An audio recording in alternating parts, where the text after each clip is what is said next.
So being a service provider that works with clients from all around the globe, and most often than not, we don't meet our clients in person.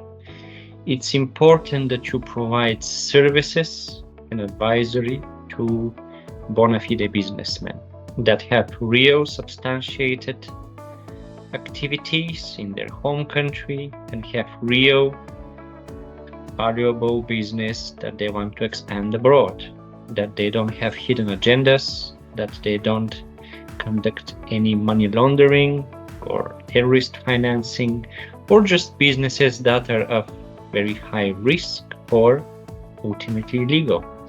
So the only way to ensure that the clients that we onboard and that we provide advisory and assist comply with their obligations, their business is clean, and it makes economic sense, is to run due diligence. So there are a few levels of that process. That is during the onboarding of the client, complying with all Healy Consultants Group due diligence obligations, complying with the particular country regulatory framework where they plan to incorporate their business, and complying with any third-party authorities or banks, for example, to secure a license post-incorporation, to apply for a bank account, or to conduct any additional services that might need third-party approval, and they have their own compliance requirements. Usually, Healy Consultants project manages this process to ensure it's painless as possible for the client. We provide guidelines, templates, checklists.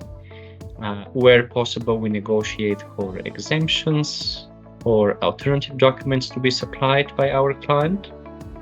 It's a dynamic process, and the requirements changed based on the profile of the client. So it's a complex topic, but as a project manager, our goal is to make it as easy as possible for the client so they can focus on their business, on their investments, making money, while still being fully compliant with the obligations imposed internally and externally during the engagement.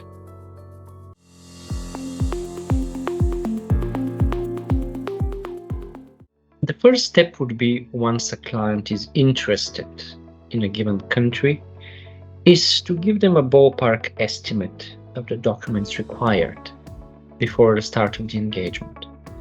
And usually, for vanilla businesses, they are quite simple and easy to obtain, including passports, proof of address, and evidence that their existing business is registered and operational in their home country.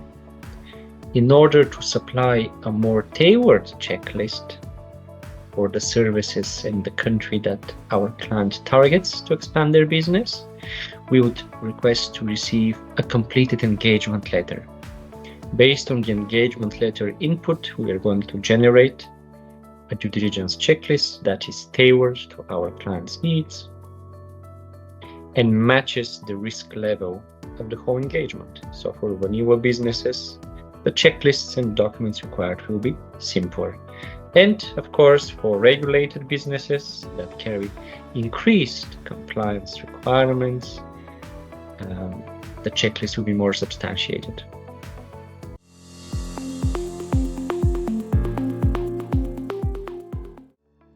Or that can vary and depends on the proactiveness of the client as well. So I had cases where I have cleared the diligence in a matter of 2-3 days. And depending on how proactive is the client, I had cases where it took 2-3 weeks. So it's a bit hard to say, but usually clients are proactive. They want to advance their business timely, so they're able to supply documents in an attentive manner. So it's very fast.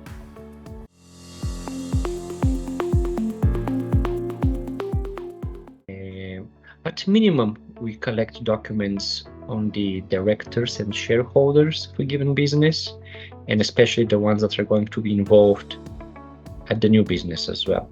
So a notarized passport copy, a proof of address for the stakeholders, which can be a utility bill, and that needs to be not older than 3 months on average.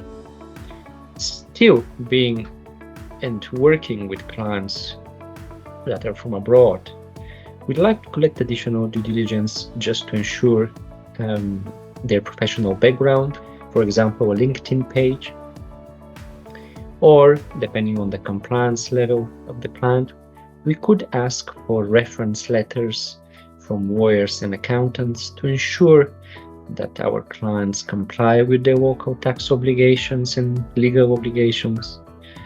If they have a business, existing business, we would collect their certificate of incorporation, current company profile, memorandum or articles or constitution, depending on which country the client is based. These types of documents have different names. We would also sometimes, depending on the risk level, collect additional documents such as latest financial statements, anti-money laundering policies in place, any particular license evidence and registrations, just to ensure that the business they're presenting to us is exactly what it is. It's real and substantiated.